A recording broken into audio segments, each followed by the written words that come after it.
অপরাধী না। হাসিনাও যদি বাংলাদেশে আসেন, উনি তো বলছেন ডিসেম্বরে আসবেন, আমি বহুবার বলেছি তিনি যদি আসেন পূর্ণ নিরাপত্তার সাথে তিনি আসবেন, পূর্ণ নিরাপত্তার সাথে তিনি বিচারিক প্রক্রিয়ায় যাবেন, পূর্ণ অধিকার ভোগ করবেন বিচারিক প্রক্রিয়ায়, যা যা করা দরকার। তারপর আদালত যে সিদ্ধান্ত নেবে সেটা আমরা সবাই মেনে নেব।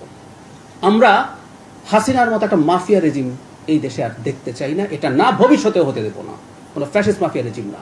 এটা একটা গণতান্ত্রিক রাষ্ট্র, এখানে সবচেয়ে বিভৎস অপরাধীটাও তার নাগরিক অধিকার যা যা পাওয়ার, সাংবিধানিক অধিকার যা যা পাওয়ার, সেটা সাকিব আল হাসান হোক, সেটা হাসিনা হোক, তারা পাবেন, এটা ফর শিওর। যে আপনি একটা প্রশ্ন করছেন, সেটা হচ্ছে হাসিনা সরকার 5 বছর হচ্ছে 2 বছর হচ্ছে পাড়ায় বসছে। জি, যদি 2 মিনিট আওয়ামী লীগ ফেরে, 2 মিনিট আমরা মিডিয়ায় যারা ভুক্তভোগী, আমি 17 বছর ভুক্তভোগী, জি, 2টা মিনিট হচ্ছে আমাদেরকে টিকে রাখতো না। এখনো বিভিন্ন দপ্তরে বিভিন্ন জায়গায় পক্ষ থেকে, তারপরে হচ্ছে টেলিভিশন বিভিন্ন জায়গায় হচ্ছে দর্শকরা আসে, বিভিন্নভাবে দেশকে অস্থিতিশীল পরিবেশ তৈরি করার জন্য কাজ করতেছে। আমরা দেখি কিন্তু কোনো কিছু বলতে পারতেছি না। তো এটা আপনাদের ব্যবস্থা নেওয়া দরকার, ব্যবস্থা নেবেন কি? আমি ওই একই কথাই আপনি আবার বললেন, আমি আপনার সাথে একমত, এটা আমরা খেয়াল করব। মানে আরেকটু টিকে গেলে অস্তিত্ব থাকবে না, তালিকা সম্ভবত আমিও আছি। সো এই ঝুঁকিটা আমি আসলে নিজে বুঝি, আমি খুব ভালোভাবে বুঝি। ওই জুলাইয়ের ওই দিনগুলোতে হোয়াট হ্যাপেন্ড আমি নিজেই করেছি, আমি জানি। তো সুতরাং আমিও আসলে আপনাদেরই দলে আছি, আপনি এটা মনে করবেন না যে আমি অন্য দিকে আছি। সুতরাং এটা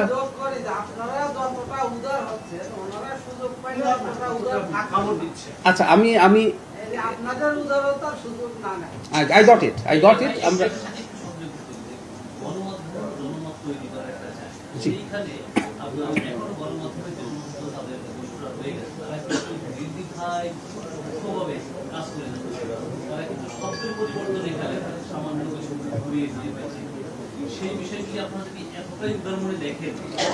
আমি আজকে আই গট দ্য পয়েন্ট। মানে আপনারা কমনলি আজকে যে কথাটা বারবার সবাই মিলে বলছেন, আমি এটা কগনিজেন্সে নিচ্ছি, আমি এটার গুরুত্ব বুঝতে পারছি। আমরা কাজ করছি না তা বলছি না, কিন্তু আমি আপনার সাথে একমত যে এটা আমরা আরেকটু এনার্জাইজ করতে হবে। আর একটা কথা একটু আপনাদের মনে রাখতে হবে প্লিজ, এটা একটু ক্লিয়ার করা দরকার। একটা প্রাইভেট প্রতিষ্ঠান কিন্তু প্রাইভেট প্রতিষ্ঠান। ভাই যেটা বলছেন যে রাষ্ট্রীয় যে প্রতিষ্ঠানগুলো আছে, যেগুলো মন্ত্রণালয়ের অধীনে আছে, সেগুলোর ব্যাপারে কিছু কাজ সরকারের করার থাকে, কিন্তু একটা প্রাইভেট প্রতিষ্ঠান কিন্তু একটা প্রাইভেট প্রতিষ্ঠান। হ্যাঁ, সরকারিগুলোর কথা আসছে। তো আমরা এটুকু যেন ডিস্টিংগুইশ করি যে প্রাইভেট প্রতিষ্ঠানগুলো তার মতো করে চলবে, সেখানে সরকার কিছু করতে যাবে, এটা আসলে সম্ভব না। জি,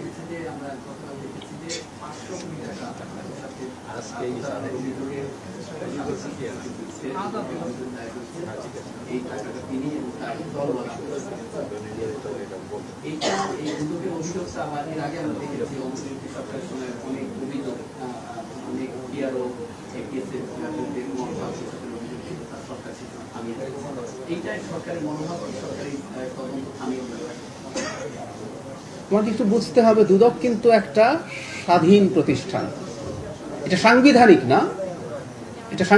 আমাদের কতগুলো সাংবিধানিক কমিশন আছে, নির্বাচন কমিশন আছে, পাবলিক সার্ভিস কমিশন আছে, দুদক একটা কমিশন, কিন্তু এটাও সাংবিধানিক প্রতিষ্ঠানগুলো যেভাবে কাজ করে, আইনের মাধ্যমে তৈরি, কিন্তু সাংবিধানিক প্রতিষ্ঠানের মতো করে কাজ করে।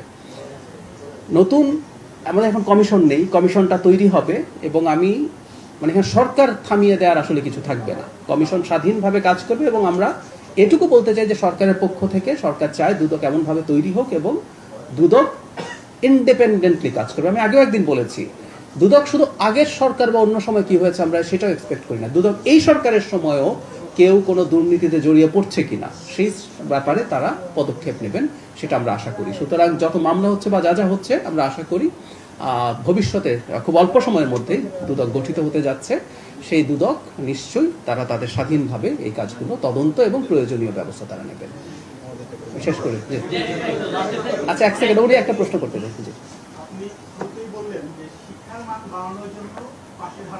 না, শিক্ষার মান বাড়ানোর জন্য পাশের হার কমানো হয়নি। আমরা বলছি একটা জিনিস, ন্যূনতম যোগ্যতা ছাড়া পাশ করিয়ে দেয়া বা গ্রেড দিয়ে দেওয়ার একটা প্রবণতা ছিল, মাননীয় শিক্ষামন্ত্রী তার বক্তব্যে এটা জানিয়েছেন। এগুলো প্রত্যেকটা মাফিয়াদের টুল, যে আমি মানুষকে, মানে বাংলাদেশের 2 লাখ মানুষ বাচ্চা বা তো কখনো কখনো 2 লাখের বেশি বাচ্চা A+ পেয়েছে, মেক পিপল হ্যাপি, কিন্তু সংকট তৈরি হয়েছে। আপনি কি দেখেন নাই? আপনি এখন সার্চ করলে রিপোর্ট পাবেন, ঢাকা ইউনিভার্সিটির ভর্তি পরীক্ষায় পাস মার্কই পায় না 2টো GPA 5 পাওয়ার পর। সো মান বাড়ানোর জন্য আমাদের মানটা যে জায়গায় আছে আমরা সেটা আসলে দেখতে চাই। মান